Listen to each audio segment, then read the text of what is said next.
Hello guys, in the last videos we talked just about the functions, but it took me much time, so I decided to make another video to talk about the args and kwargs and their relationship with the functions. So, as we said, or as we have seen before, the functions have limit parameters or limit number of parameters, right? So for example, you want to make a summation of two variables, you have just to make a function that have two arguments, two parameters, and then you will return the summation of those two parameters, right? This is what we have seen before. But if we think to make a function that can return the summation of any number of arguments we want to put in there, right? Like countless number of parameters that will be just specified or defined by the user of the function. So each time, for example, we want to make a summation for 4 variables, we will use the same function and it will work. 5 variables, it will work, and etc. Right? There is no limit and predefined number of parameters. This is why we will talk about the args. Let's make our function and see and also discuss. Let's try to make a function as we have seen before, return a plus b, right? So there it will return the sum of a plus b, right? So for example, we want to make 3 variables, functions a, for example, 12, 7, 0. It will not work because we put here 3 arguments, but there are just 2. So if we want this to work, we have to add c, for example, and added it here, right? So this is not relevant. We will be in need to added arguments as we added attribute here. So this is why we can use something called args and then do the following. So s, for example, equals 0. So for item in args, s plus equal item, and I will return the s, right? See what happened now. So it seemed like I gave just one parameter, but here I'm giving many. Although it will work and we will have a good result. So the result is 28, right? So 12 plus 7 is 19, 19 plus 9 is 28, okay? So what we have done here, actually with the asterisk here, like we are taking all of those variables or all of those values and packing them in a list. So we will take these variables and put them inside a list, and this list will be called, in this case, args. So you have to know that this is just a name. You can name it whatever you want, right? So we make a summation which is equal to 0. So for item or for value in this list, and we will make summation equal plus item, etc. We will loop here, and then we will return the whole result, right? And we will print it, which gives us, in this case, 28, right? So let's try to print args to see what I said. Okay, so here, so as you see here, actually I said list, but it's not really a list, it's a tuple, right? And the difference between a tuple and the list is that you will not be able to change anything within these args. You cannot make, for example, args 0 equals something. No, you will not be able to do that. And if you didn't see my video about lists and iterbles, just I will put the link below to help you see it and understand more the iterbles, right? So this is about the args. I will take these values, pack them in a list, and then use them without any problem. And this can enable me to put whatever kind of values here. I can also put a list, right, inside. So for example 8. So the items of these args will be 12, 7, 0, 9 and 0, and then another list, right? So let's print it. So it will show me an error because we cannot assume or added a list to a variable or to an integer, right? We will just print function 1.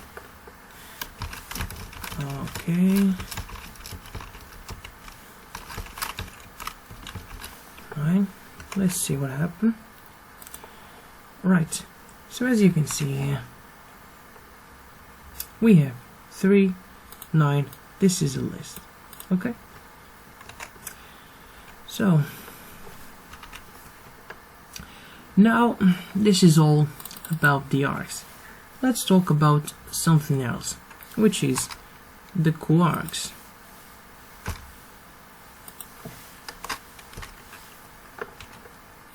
Okay, so with these kwargs we can do the same thing, but just with something called dictionary.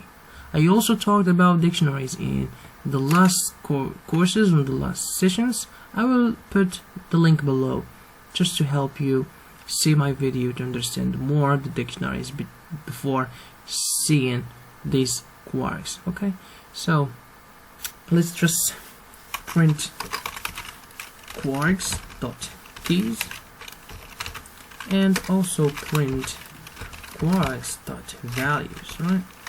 So as you know, this, as I said, is a dictionary.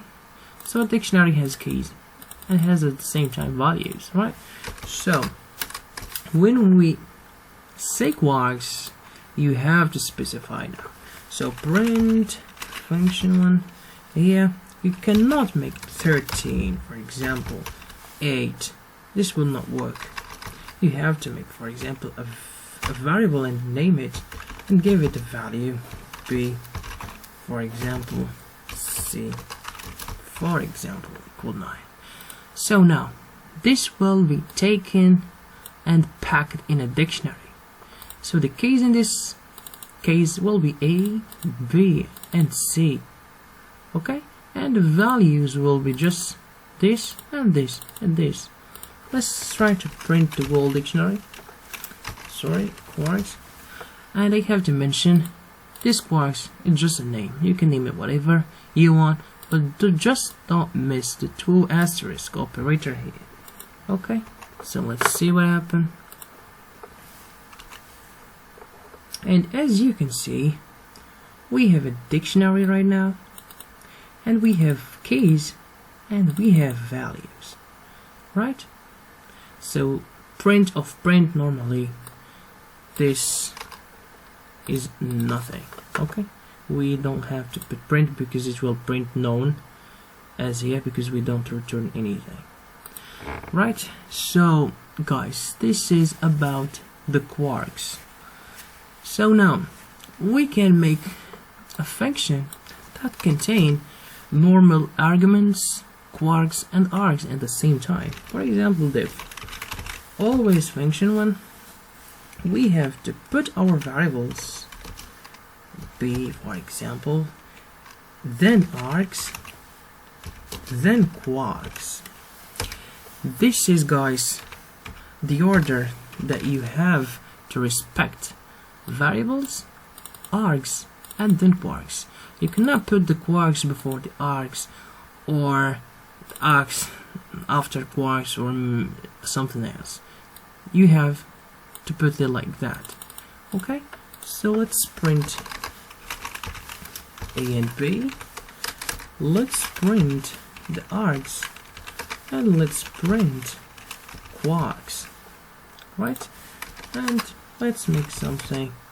We call the function, for example, 3, 6, 9, 1, 0, 5, a equal 9, g equal 8, k equal 3, for example.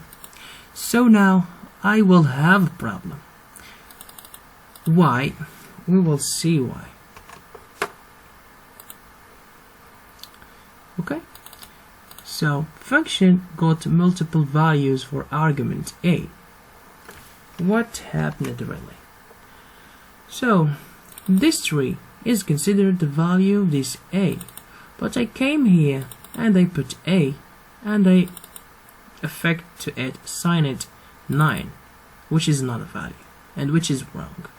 Normally these three variables need to be affected to the kwargs, but you have to know that the keys that you are putting here have to have a name that is different from the names of your variables here. So I will just give it a, for example. Now it should work. Okay, so as you can see, so the 3 and the 6 are considered A and B. All of those will be considered for the args. When you start to specify the name,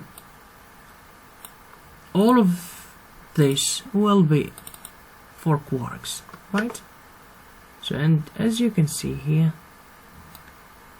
this is the keys, the values, and this tuple here is starting by 9 and ending by 5. The last value that which is not specified, for example, if I make u, for example, equal 5, the tuple will have just these 4 values, and all of those values will be passed for the kwargs. Okay, so this is all for args and kwargs, guys.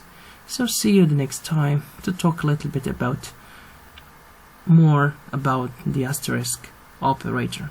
See you next time.